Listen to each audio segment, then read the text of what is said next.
this.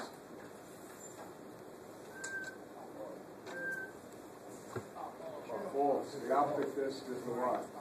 Blind spot. Now, if you look into an eye, and I like this picture,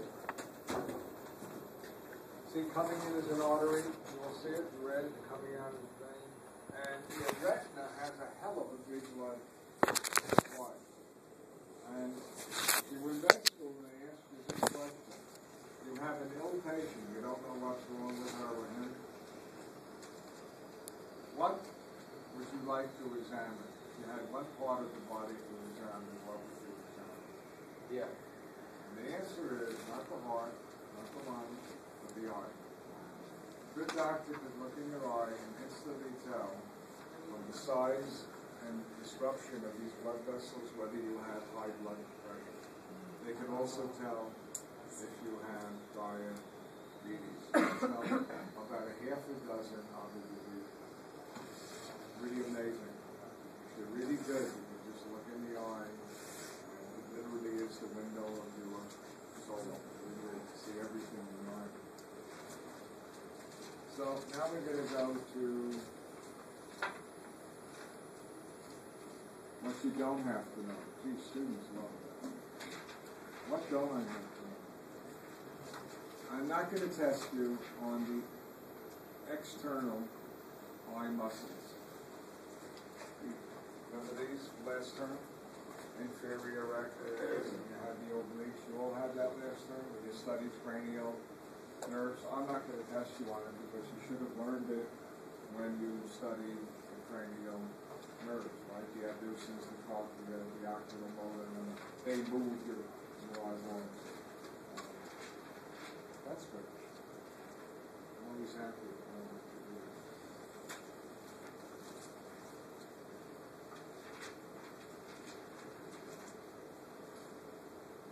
Let's see if this can happen. That's pretty good. This one is okay. Nothing new here. If you really look here, I've covered almost everything that you see in this picture. Take your time. Look at the picture.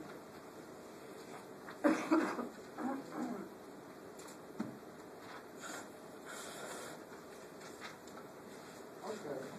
There's terms that I don't talk about, like anterior pole of the cornea, nonsense. Major stuff like that. Now, what fills the area behind the lens is a jelly called vitreous humor. Notice you heard the word humor. You know where they got that from? In ancient Greek. They liked to study medicine, but they didn't understand how the body really worked. They talked about the humors, or the fluids in the body, like blood was a humor. And so any place where they found fluid, they kind of used the term humor. Not that it was funny. Humor in this case meant what? Fluid. Okay? So this area is not fluid. When they filled it up here, this whole part back of the eye, this is jelly. Retina, which we'll get to in a minute, but the whole central space is called vitreous humor. And in the past, if you had your eye poked and you had a hole, the vitreous humor would leak out. And it's kind of the consistency of, when you make Jell-O and it's not quite ready, you'd like to eat it, but it's starting to solidify, but it's not really hard like jelly. And if you lost your vitreous humor, what would happen? Your whole eyeball would just collapse, because it gives it shape. And you're out of luck. They had to remove your eye. Today, we have an artificial vitreous humor. We can kind of reinflate a jelly back into the back of into the central part of your eye. Okay? But you're about 80% vitreous humor. By the way, when your eye sits in your eye socket, you probably don't know this, but your eyeball, which is the same size as the sheet that you're going to work on, only occupies 2/5 of the orbit. 2/5. The other 3/5 of the orbit behind the eyeball is mostly fat. And that acts as a cushion, in case you do get one hit, not too hard. You have some connective tissue, blood vessels, but a lot of fat up in the back of the organ. Okay. Now I want to get on to some other things. I want to talk about the iris. The iris, oh, that's not. Its job is the same as the iris diaphragm on a camera. It regulates the amount of light. Remember, the iris is attached to the ciliary body and all of that? Well, guess what? The iris has its own muscle. And so let me show you the iris. This is kind of cute. It has one group of muscles that run in this direction, like a circle. We call that a sphincter. We learned that last term, those who studied muscle. And that's stimulated by the parasympathetic. When it's stimulated, the muscle does this to the pupil. It makes it swollen. Right? So usually when you're after the meal, you're in a parasympathetic state, your vision is dim, right? You're not getting enough light. And so that's called the sphincter muscle. On the other end, are muscles that run, not a good picture, it's like a shark.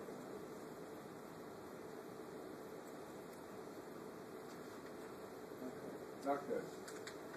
Not bad. See these lines? They are muscles that go like this. This being the origin, this being the insertion.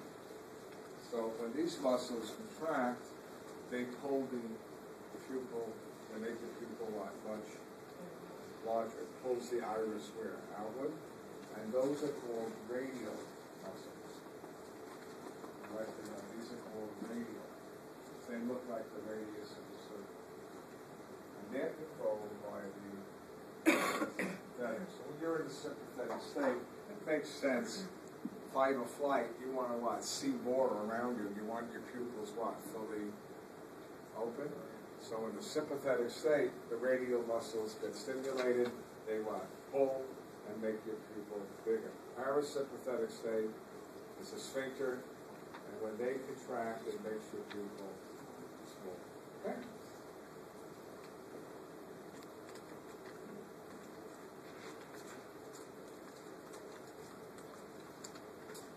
There's another reflex called the pupillary reflex. When you're reading a book or looking at something close up, you know which of those two muscles is the one that's activated? The sphincter. Because when you look at a book and you're reading, you want to focus what? Just on what you are reading. If your pupil were wide open, you'd be getting what? Light coming in from the furniture and the ceiling. You with me?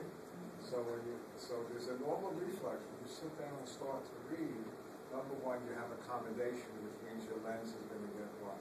Fatter, right? Because the muscle is what? Contracting towards the lens, and your pupil is starting to constrict.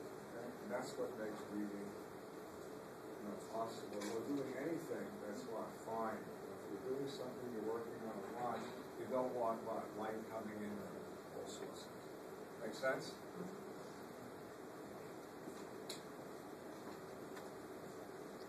Here we go. Let's see what we have. Yes. Nice. We're going to the third layer, which is the nervous layer. I already did the pigment, right? Remember I said your pigment layer, which is behind the retina, is what color? Black. So you don't get reflection, right? I want to see you beautiful. I want to see you sharp. I don't want to see you distorted, right? Okay.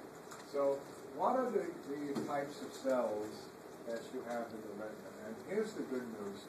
I'm not going to get into the physiology in any detail. Okay? Taran will yell at me. She likes to do the physiology of it.